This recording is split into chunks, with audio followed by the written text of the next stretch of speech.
नमस्कार, मैं विजय आप सभी का आपके अपने संकल्प परिवार में स्वागत करता हूँ। सेट नंबर 36 के क्वेश्चनों को आज हम लोग सॉल्व करेंगे। चलिए पहला क्वेश्चन पढ़ते हैं, क्या दे रखा है। 7 सेंटीमीटर आधार की त्रिज्या वाले और 24 सेंटीमीटर ऊंचाई वाले शंख को तैयार करने के लिए कितने क्षेत्रफल की लौह चादर की आवश्यकता पड़ेगी। चलिए देखिए, शंकु का कुल पृष्ठीय क्षेत्रफल हमें बताना है। कुल पृष्ठीय क्षेत्रफल का फार्मूला क्या होता है, pi r into r plus l. ये कुल पृष्ठीय क्षेत्रफल का फार्मूला होता है और यही बताना है हमें। ठीक है, अब देखिए पाई का मान दे रखा है, ये पाई का मान दे रखा है 22/7 हमें लिखना है। लिखते हैं 22/7 गुणे आर का मान दे रखा है, रेडियस इसकी कितनी है 7 है तो 7 लिखेंगे। उसके बाद अब हमें लंबाई निकालनी पड़ेगी, तिर्यक लंबाई निकालनी पड़ेगी, क्योंकि यहाँ पर देखिए रेडियस 7 दे रखा है, 24 दे रखा है, तो ट्रिपल एट हम लोग लगा सकते हैं। तो देखिए जैसे दे रखा है, ये त्रिभुज हो गया, समकोण त्रिभुज हो गया। रेडियस इसका 7 दे रखा है, ये 24 दे रखा है, तो ये कितना हो जाएगा 25 सेंटीमीटर। तो इसकी तिर्यक लंबाई हो जाएगी 25 सेंटीमीटर, 25 हो जाएगा। 25 तिर्यक ऊंचाई हो जाएगी और रेडियस कितनी है 7, इन्हें जोड़ेंगे तो 32 हो जाएगा। बस गुणा कर देते हैं, 7 से 7 कैंसिल होगा, 22 का गुणा इसमें करेंगे तो 22 गुणे 4 हो जाएगा, 22 गुणे 2 हो जाएगा 44 और हासिल 4 बचेगा, 22 तिहाई 66 और 4 हो जाएगा 70। तो ऑप्शन सी इसमें सही है। अगला क्वेश्चन, किसी वस्तु की कीमत में 20% की वृद्धि करने के बाद बढ़ाए गए भाग पर 25% की छूट देने पर क्या होगा। चलिए देखिए, अगर को मान लेते हैं किसी वस्तु की कीमत थी 100 रुपये और उसमें 20% की वृद्धि कर दी जाएगी तो अब कीमत हो जाएगी 120 रुपये। 120 होने पर 25% की छूट दी गई, 25% की छूट दी जाएगी तो बेची कितने में जाएगी, वो 75% में, 75% में बेची गई बटे 100। एक जीरो या 25 से काट देते हैं 3 बार, 25 से काटेंगे 4 बार, 4 से इसे काटेंगे तो 4 3 12, 30 बार जाएगा। इसका गुणा करेंगे तो 90। 100 रुपये की वस्तु थी, 90 रुपये हो गई। अब कितने की कमी आ गई, तो 10% की कमी आ गई। यहाँ पर एक कमी कर लेते हैं, पहला वाला कमी घट गया। ठीक है, पहला वाला ऑप्शन मान लेते हैं कि 10% घट गया। अगला, एक आदमी को 450 रुपये में एक वस्तु बेचने पर 10% की हानि होती है। यदि वह उसे 540 रुपये में बेचता है, उसे कितने प्रतिशत लाभ या हानि होगा। चलिए देखिए, अगर 10% की हानि होती है तो वस्तु बेचा कितने में जाता है 90% में, 90% में वस्तु को बेचा जाएगा और 90% का मान ही उसने कितना दे रखा है 450 दे रखा है, 450 दे रखा है बटे 90 कर देते हैं तो 1% आ जाएगा। और हमें निकालना है 100%, 100% निकालने के लिए हम क्या करेंगे 100 से गुणा कर देंगे तो ये CP हो जाएगा। इससे काटेंगे 5 बार तो CP हो जाएगा 500, CP आ गया 500। अब इसे अगर 540 में बेचा जाता है तो कितने का प्रॉफिट लिया जाता है, 40 रुपये का प्रॉफिट लिया जाता है। परसेंट में बताना है, गुणे 100 परसेंट का निशान लगा देंगे। 2 जीरो से 2 जीरो कैंसिल, 40 को काटेंगे 5 से तो 8 बार, तो 8% का प्रॉफिट हो जाएगा। अगला क्वेश्चन, गीता ने 1.34 किलोमीटर की दूरी पर एक बंदूक से गोली चलाई। वह 4 सेकंड बाद गोली चलने की आवाज़ सुनती है। आवाज़ की गति क्या होगी। चलिए देखिए, इसे हम सेकंड में ये दे रखा है और ये दे रखा है किलोमीटर में। आंसर में हमें मीटर प्रति सेकंड में बताना है तो इसे मीटर में चेंज कर लेते हैं। मीटर में चेंज करेंगे तो ये 1340 मीटर हो जाएगा। डिस्टेंस हो गया 1340 मीटर। अगर डिस्टेंस में हम भाग दे दें टाइम से तो निकलता है स्पीड, भाग देते हैं टाइम से तो स्पीड निकलेगा। तो 4 तिहाई 12, 4 तिहाई 12, 330, 330 मीटर प्रति सेकंड स्पीड होगी। अगला, एक निश्चित अवधि के लिए 10% प्रतिवर्ष की दर से 1800 रुपये का चक्रवृद्धि ब्याज 378 रुपया है। समय ज्ञात कीजिए। अब देखिए प्रिंसिपल दे रखा है, प्रिंसिपल को नीचे लिखेंगे, कितना है प्रिंसिपल 1800, ऊपर क्या लिखते हैं अमाउंट लिखेंगे। अगर हमें वर्ष निकालना है प्रिंसिपल इतना है, अमाउंट इतना है, जोड़ देंगे तो ये हो जाएगा 2178। 2178 हो जाएगा। काट देते हैं, 2 से काट देते हैं, उसके बाद देखेंगे किसका वर्गमूल या घनमूल बनेगा। 2 से काटेंगे तो ये हो जाएगा 900, नीचे 900 हो गया, ऊपर 2 से काटेंगे तो ये 10 बार जाएगा, 8 बार जाएगा, 9 बार जाएगा, 1089। 900 से 1089 हो गया तो ये वर्गमूल निकलेगा, ये 30 का वर्ग है, 30 का वर्ग है। और ऊपर किसका वर्ग है? ऊपर है ये 33 का वर्ग। तो ये वर्ग निकला है, अगर वर्ग निकला है तो 2 ही इसका क्या हो जाएगा, वर्ष हो जाएगा। पावर जितना होता है वो वर्ष होता है। टाइम अगला। एक रेलगाड़ी पूर्व 5 बजे स्टेशन ए से चलती है और उसी दिन पूर्व 9 बजे स्टेशन बी पर पहुंचती है। एक अन्य रेलगाड़ी पूर्व 7 बजे स्टेशन बी से चलती है और उसी दिन 10:30 पर स्टेशन ए पर पहुंचती है। स्टेशन ए पर पहुंचती है।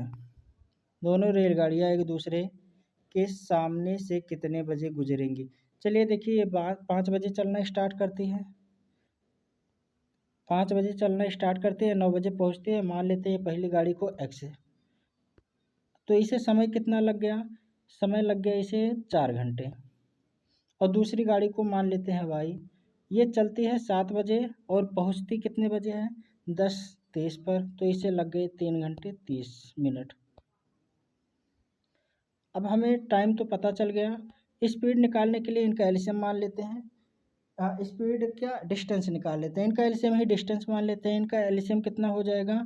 28। एलसीएम हो जाएगा 28। 28 में अगर हम 4 से भाग देते हैं तो एक्स की स्पीड निकलेगी, तो इसकी स्पीड कितनी हो जाएगी एक्स की? 7 किलोमीटर प्रति घंटा। अगर इसमें इससे भाग देते हैं, भाग देंगे तो 1.5 ही लिख लेते हैं, घंटे में मिनट में ना करके 3.5 लिख लेते हैं। अब इससे भाग देंगे इसमें तो कितनी बार जाएगा ये?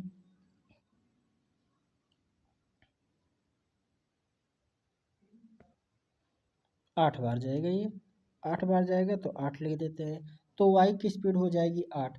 अब चलिए देखिए, पहली ट्रेन जो है ये 5 बजे चलना स्टार्ट करती है, दूसरी 7 बजे। तो 5 बजे से 7 बजे तक पहली ट्रेन 2 घंटे चली। 2 घंटे में कितनी दूरी इसने तय कर लिया होगा?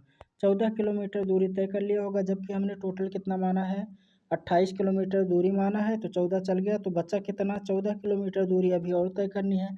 अब दोनों 7 बजे पर साथ में चलेंगे और विपरीत दिशा में चलेंगे। विपरीत दिशा में चलेंगे तो चालों का योग कर देते हैं, पता चल जाएगा। हाँ, चालों का योग करके भाग देंगे, पता चल जाएगा वो कब मिलेंगी। तो कितना हो जाएगा? 15। 15 से इसमें भाग देते हैं। अब ये घंटे में जाएगा नहीं, मिनट में चेंज करने के लिए 60 से भाग देते हैं। कितनी बार जाएगा? 15 चौका 60 और 14 चौका 56। 56 मिनट लगेंगे। मतलब 7 बजे से 56 मिनट बाद दोनों गाड़ियाँ मिलेंगी। 56 मिनट बाद कितना हो जाएगा? 7:56। अगला क्वेश्चन। यदि दो वृत्तों की परिधियाँ ए अनुपात बी के अनुपात में है तो उनके क्षेत्रफलों का अनुपात क्या होगा? उनका वर्ग होता है। क्षेत्रफलों का अनुपात निकालने के लिए वर्ग कर देंगे, ए स्क्वायर अनुपात बी स्क्वायर। अगला क्वेश्चन। दो संख्याओं का योग 15 तथा उनके वर्गों का अंतर 15, तो उन संख्याओं का अंतर ज्ञात कीजिए। चलिए देखिए, एक्स और दो संख्याएं मान लेते हैं। एक संख्या है एक्स, दूसरी संख्या है वाई। इनका योग दे रखा है 15। इनके वर्गों का अंतर दे रखा है, मतलब x square minus y square दे रखा है। X square minus y square इसने दे रखा है 15। अब हमें फार्मूला पता होता है, इसका फार्मूला क्या होता है? एक ब्रैकेट में एक्स प्लस वाई, दूसरे में एक्स माइनस वाई होता है। एक्स माइनस वाई होता है, यही किसके होता है? X plus x square minus y square के। जबकि x square minus y square बराबर 15 है, एक्स प्लस वाई बराबर कितना है? 15 है।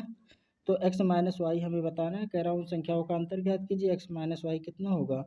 1 होगा, तभी तो 15 करना, 15 इधर भी 15 इधर भी, तो 1 हो जाएगा। अगला क्वेश्चन। यदि 3 की पावर x माइनस 1 बराबर 81 हो तब x का मान यहाँ पर बताना है। चलिए देखिए, इसे भी हम क्या करते हैं, 3 की पावर में लिखते हैं। लिखा है 3 की पावर x माइनस 1 बराबर 81 को 3 की पावर हम क्या लिख सकते हैं, 3 की पावर 4। अगर बेस समान हुआ तो इसे ख़त्म करते हैं, बस हम कंपेयर कर देंगे पावर का। तो x माइनस 1 बराबर 4 है, तो x बराबर कितना हो जाएगा, 1 उधर जाएगा 5 हो जाएगा, x बराबर 5। ये कैंसिल नहीं होता, बस कंपेयर करने के लिए हम क्या करते हैं, बेस को ले लेते हैं। हाँ, बेस को समान, अगर बेस समान है तो पावर का तुलना कर देते हैं। अगला, कोई कंपनी प्रति माह जो वस्तुएं बनाती है उसका औसत पहले 3 महीने का 4,000 है।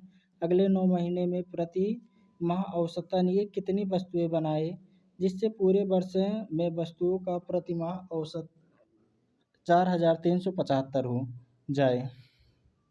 चलिए देखिए, डेविएशन लगा देते हैं। पहले 3 माह दे रखा है, फिर 9 माह दे रखा है, इनका रेशियो निकाल लेते हैं। कितना हो जाएगा, 1:3 हो जाएगा। 3 माह में वो कितना कमाता है, 4,000 कमाता है, तो 4,000 हो जाएगा। इसका नहीं पता। और ओवरऑल वो कितना कमाता है, एवरेज उसका कितना है, 4,375। तुलना कर देते हैं, 4,375 से कितना कम या ज़्यादा है, कम है 375। इसका इसमें गुणा कर देते हैं, 375। एक में गुणा करेंगे एक ही हो जाएगा, अगर इधर कम है तो इधर ले आकर हमें जोड़ना पड़ेगा। तो ये कितना हो जाएगा, 375। इसे बांटना होगा 3 भागों में। 3 भाग में बांटेंगे तो एक भाग हो जाएगा 125। 125 इसमें जोड़ दीजिए, 125 जोड़ देंगे तो ये वाला मान निकल जाएगा। 125 जोड़ेंगे तो ये हो जाएगा 4500। पहला ऑप्शन सही है। अगला क्वेश्चन, 3 व्यक्तियों ए प्लस बी प्लस सी। अब देखिए, ए प्लस बी प्लस सी लिख लेते हैं। ए प्लस बी प्लस सी का औसत भार 84 दे रखा है, तो इनका कुल भार कितना हो जाएगा, 24 1 25 2, 252 हो जाएगा। डी के सम्मिलित होने पर, अब जब इन्हें डी को सम्मिलित किया जाता है, इसमें ए बी और सी, तब उसके बाद क्या, डी को शामिल किया जाता है, तो चारों का औसत 80 किलोग्राम होता है। 80 किलोग्राम, तो चारों का कुल कितना हो जाएगा, कुल हो जाएगा 4 से गुणा करेंगे 32 320। यदि ई जिसका भार डी के भार से 3 किलोग्राम अधिक है, पहले हमें डी का निकालना होगा। डी का निकालने के लिए देखिए, अगर इसे हम ख़त्म कर दें तो डी का ही मान निकलेगा ना, मतलब दूसरे में से हम पहले को घटा देते हैं। दूसरे में से पहले को घटाएंगे, इसमें से इसे घटाइए, कितना आ गया 68। डी का मान ही निकल आया 68। और ई जो है 3 ज़्यादा है, 3 ज़्यादा कर देंगे तो 71 हो जाएगा। ए का मान निकल गया 71। उसके बाद आगे बोला है ए को प्रतिस्थापित कर दे तो बी सी डी और ए का औसत भार कितना हो जाता है, 89। तो बी और सी डी और ई का भार कितना हो जाता है, इतना हो जाता है। कुल भार कितना हो जाएगा, इसमें गुणा कर देते हैं 4 से, तो 4 9 36 हो जाएगा, 4 7 28 3 31। कुल भार इतना हो जाएगा। चलिए, अब इसमें से अगर हम इसे घटा दें तो कुछ मिलेगा, बिल्कुल यहाँ से हम क्या मिलेगा, ए और ई मिलेगा, ये ई है। चलिए देखिए, घटाते हैं। इसमें से हम ये वाला घटा लेते हैं। घटाएंगे तो बी बी कैंसिल होगा, सी सी कैंसिल होगा, डी डी कैंसिल होगा, बचेगा क्या, ए बचेगा और ई बचेगा। ए माइनस ई बचेगा, ए माइनस ई बराबर क्या, इसमें से इसे घटाएंगे तो 4 होगा। जबकि ई का मान तो हमें पता ही है, ई का मान 71 है, उधर जाएगा क्या हो जाएगा, प्लस हो जाएगा, तो ए बराबर कितना आ जाएगा, 75। और यही पूछ रखा था, ए का मान कितना है, ए का भार 75 kg है। अगला क्वेश्चन, ए तथा बी किसी कार्य को अलग अलग, अब लिख लेते हैं, ए तथा बी किसी कार्य को अलग अलग 20 और 30 दिनों में कर सकते हैं। ये 20 दिन में करता है और ये 30 दिन में कर सकता है। तो टोटल कितना कार्य रहा होगा, इनका एलसीएम ही, एलसीएम 60 हो जाएगा। काटेंगे ये 3 बार, ये 2 बार, इनकी क्षमता निकल गई 3 और 2। उन्होंने कुल कुछ समय के लिए एक साथ मिलकर कार्य किया, तत्पश्चात भी छोड़ करके चला गया। यदि शेष कार्य को ए ने 10 दिनों में पूरा किया, ए ने 10 दिनों में पूरा किया, तो बी ने कितने दिन तक कार्य किया। तो चलिए देखिए, अगर बी चला गया तो ए ने 10 दिन तक कार्य किया, 10 दिन में इसने कितना कार्य किया होगा, 10 तिहाई 30 30 यूनिट काम सिर्फ ए अकेले किया है, 30 इसमें से घटा देते हैं, 30 यूनिट काम बचा, 30 यूनिट काम दोनों मिलकर किए होंगे फिर ए और बी, क्योंकि यहाँ पर साथ में किए थे ना, शुरू में साथ में किए थे, इससे इसमें गुणा करते हैं, कितना हो जाएगा, हाँ जोड़ देते हैं, 3 और 2 5 हो जाएगा। अब 5 यूनिट के हिसाब से कितना हो जाएगा, 6, मतलब बी ने 6 दिन काम किया था। अगला क्वेश्चन,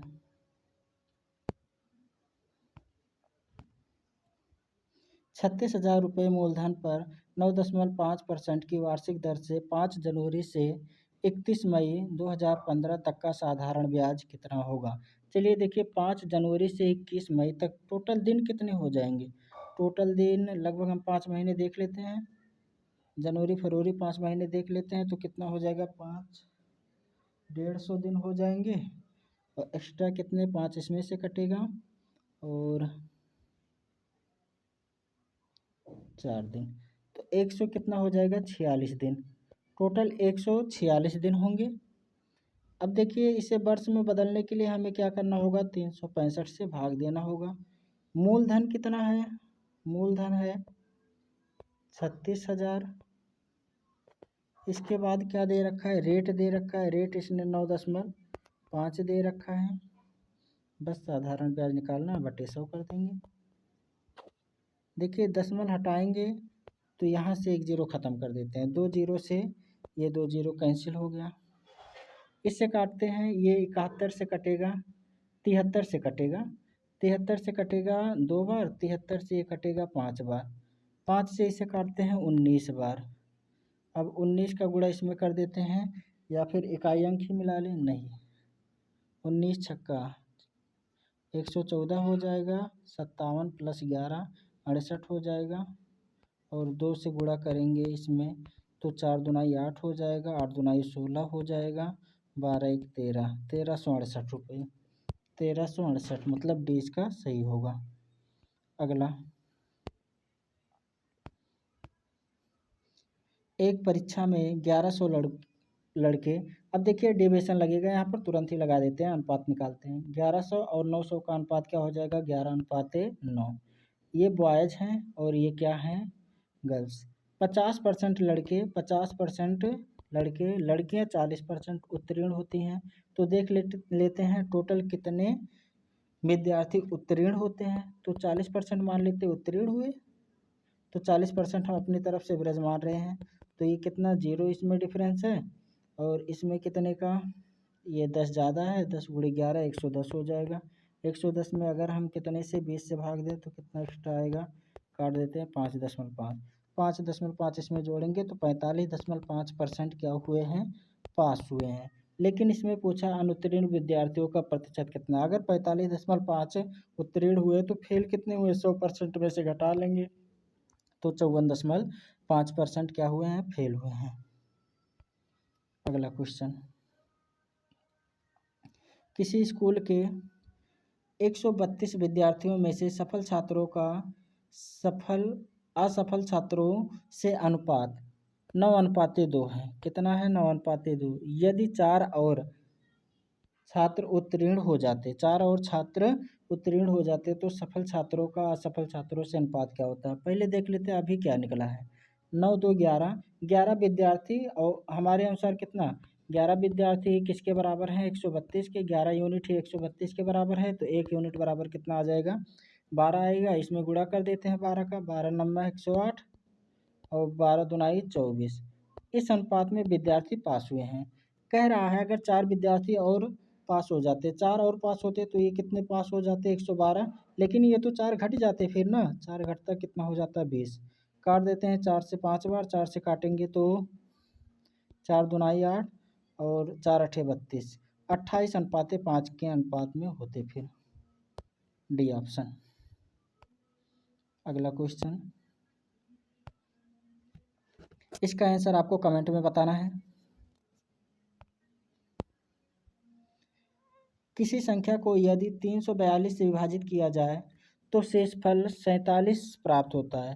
शेषफल 47 प्राप्त होता है। यदि उस संख्या को 18 से विभाजित किया जाए तो शेषफल क्या होगा, तो 47 में बस 18 से भाग दे दीजिए, रिमाइंडर कितना हो जाएगा, ये 36 11, रिमाइंडर 11 बचेगा, तो मतलब बी ऑप्शन इसका सही हो जाएगा। अगला क्वेश्चन, दो धनात्मक संख्याओं का गुणनफल 11,520 है और उनका भागफल 9/5। दोनों संख्याओं का अंतर ज्ञात कीजिए। चलिए देखिए, दोनों भाग देने पर कितना आता है, 9 और 5 संख्या इसी अनुपात में रही होंगी। अगर इसी अनुपात में रही होंगी तो गुणा करने पर कितना हो जाएगा, 9 गुणे 5 एक्स स्क्वायर होगा। और यही किसके बराबर है, 11,520 के बराबर है। 9 से पहले काटते हैं, 9 एक 9 और कितनी बार जाएगा, 2 बार जाएगा, 8 बार जाएगा। अब 5 से काट देते हैं, 5 दूना 10 और कितना 2 बच्चा, 50 25 6 बार जाएगा। एक्स स्क्वायर बराबर 256, तो एक्स का मान कितना आ गया, एक्स का मान 16 आ गया। पूछा क्या, दोनों का अंतर, इनके बीच अंतर कितने का है, 4 का है। 4 से गुणा करा देते हैं तो 64 हो जाएगा दोनों के बीच का अंतर। अगला, एक किसान के पास 945 गाय और 2475 भेड़ें हैं। वह उनके लिए रेवड़ बनाता है जिनमें गायों और भेड़ों को अलग अलग रखता है और वह रेवड़ में पशुओं की संख्या बराबर रखता है। तदनुसार प्रत्येक रेवड़ में पशुओं की अधिकतम संख्या और अपेक्षित रेवड़ों की संख्या ज्ञात कीजिए। सबसे पहले इनका HCF निकालेंगे। इनका HCF निकालेंगे तो दोनों में 5 दिख रहा है, मतलब 15 हो सकता है, 45 हो सकता है, मतलब ये दोनों तो नहीं हो सकते क्योंकि इसका भी इकाई अंक 5 है, इसका भी इकाई अंक 5 है, तो HCF वाला भी क्या होना चाहिए, 5 होना चाहिए। तो चलिए देख लेते हैं कितना होगा HCF। 15 अगर हम देखते हैं तो 15 से कितनी बार जाएगा, 63 और 15 इक्यानवे 15 हो गया, 9 15 छक्का 90, 15 25 75। इसमें से भी 3 कॉमन निकल सकता है तो HCF आ गया 45। 3 कॉमन निकालेंगे तो 9 हो जाएगा, 3 कॉमन निकालेंगे तो 21 हो जाएगा ये। और 3 पचे 15, 3 पचे 15, 3 कॉमन निकालने पर इतना इतना बचा है। तो HCF इसका 45 आ गया। अब इन दोनों को जोड़ दीजिए तो क्या हो जाएगी, रेवड़ों की संख्या हो जाएगी। इन्हें जोड़ेंगे तो 76 आ जाएगा, मतलब ऑप्शन सी सही होगा। अगला सवाल, चलिए इसे देखते हैं। कह रहा, एक महिला ने वजन कम करने के लिए 6 महीनों के एक प्रोग्राम में भाग लिया। प्रोग्राम शुरू करने से पहले उसका वजन 100 किलो था। 100 किलो था। रेखा आरेख प्रत्येक महीने के अंत में किलो के उनके वजन को दिखाता है। पिछले महीने की तुलना में कितने महीनों में उनका वजन कम होने की बजाय बढ़ा है। हमें ये देखना है कितने में बढ़ा। शुरू में तो उसका 100 था, 100 था, अब कितना हो गया 93, मतलब ये भी घटा, ये भी घटा, यहाँ से ये बढ़ा है, मतलब एक वर्ष ये हो गया बढ़ने वाला, ये भी घटा है, ये भी बढ़ा है, ये भी बढ़ने वाला हो गया, मतलब 2 वर्ष ऐसे थे जो कि बढ़े हैं, मतलब सी ऑप्शन। अगला, बार आरेख सप्ताह के विभिन्न दिनों में एक संग्रहालय में आगंतुकों की संख्या को दर्शाता है। शनिवार को आगंतुकों की संख्या, शनिवार देख लेते हैं कहाँ, शनिवार को 200। शनिवार को आगंतुकों की संख्या, गुरुवार के आगंतुकों की संख्या, गुरुवार कहाँ पर है, यहाँ पर है, गुरुवार में कितने हैं, 500। आगंतुकों की संख्या से कितने प्रतिशत कम थी। अब प्रतिशत में बताना है कितने प्रतिशत कम थी। चलिए अनुपात ही निकाल लेते हैं, देखते हैं ये कितना हो गया।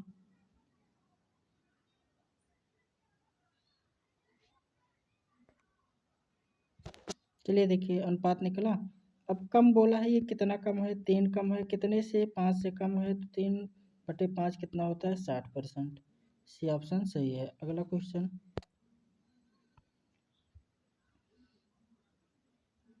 खराद मशीन का उपयोग करके आइटम ए तैयार होने में 12 घंटे लेता है और आइटम बी 15 घंटे लेती है।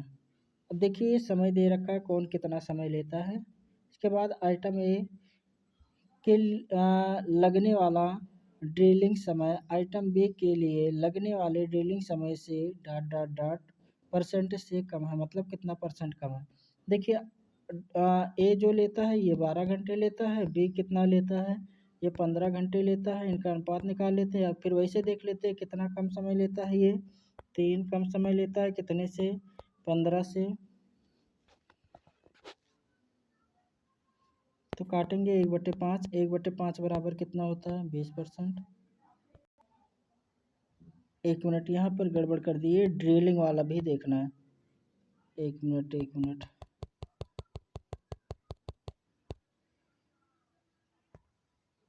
चलिए देखिए, ये ड्रिलिंग दे रखा है ना, ड्रिलिंग कितना है, ए कितना है 25 है, तो 25 इसका निकाल देते हैं 25%। और ये कितना है 33%, इसका 33 कर देते हैं। काट देते हैं, 5 से काटेंगे 5 बार, 5 से काटेंगे 3 बार, 3 से काटेंगे 4 बार, ये कितना 20, और ये कितना 33। से कितना समय कम लेता है, तो ये लेता है 13 घंटे कम। और ये कितना लेता है, इसकी तुलना में बताना है 33 और 100 % का निशान, तो ये कितनी बार जाएगा, लगभग 40% जाएगा। लगभग 40% का मतलब ऑप्शन सी सही हो जाएगा।